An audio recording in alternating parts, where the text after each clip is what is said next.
என்ன இந்த ஆல்பம் ஃபுல்லா உங்க பையன் போட்டோ மட்டும்தான் இருக்கு? Yeah You love your son a lot. Yes, என் பையனை ரொம்ப பிடிக்கும்.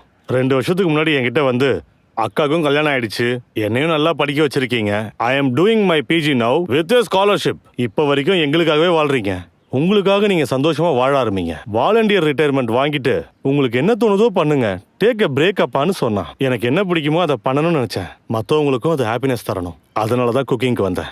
சமைக்கிறது மட்டும் இல்லாமல் நல்லா சாப்பிடலாம்ல. You have to give me everything, right?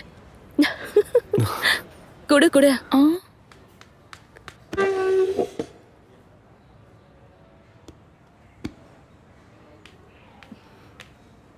Shall I help you? Yes. என்ன உமா, அதுக்காக தான் என்ன மிரட்டி காசை வாங்கிட்டு போனியா? இப்போதைக்கு இதெல்லாம் ஓகே. கல்யாணத்துக்கு அப்புறமா இப்படியே பண்ணிட்டு இருந்தா உன் புருஷன் சும்மா இருக்க மாட்டான். இப்படிலாம் காசை வேஸ்ட் பண்ண யாருக்குமே இது பிடிக்காது. ஹே, சாரி, நான் சும்மா விளையாட்டுக்கு சொன்னேன். எனக்கு இந்த கல்யாணத்துல சுத்தமா இஷ்டம் இல்ல. எனக்கு பிஜி பண்ணணும். I want to do lots of things in life. அப்போ இந்த விஷயத்த உங்க அப்பா கிட்ட சொல்லலையா? இங்க பாருமா, அனுபவம்ன்றது கண்ணாடி மாதிரி, அது சுத்தமா இருந்தா எல்லாமே தெளிவா தெரியும். அத பார்வை குறைபாடா நினைக்க கூடாது. இந்த வயசுல நான் சொல்றது எல்லாமே உனக்கு பைத்தியக்காரத்தனமா தான் தெரியுமா? ஆனா 10 வருஷம் கழிச்சு நீயே புரிஞ்சுப்ப. என் அப்பா சரியான ஆளோட எனக்கு கல்யாணம் பண்ணி வச்சாருன்னு சொல்லுவ.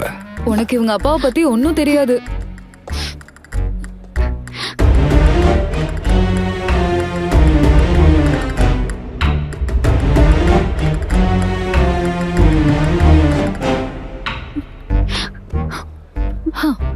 அப்ப இருந்து இவங்க அப்பா என் அப்பா கூட பேசுறதே நிறுத்திட்டாரு.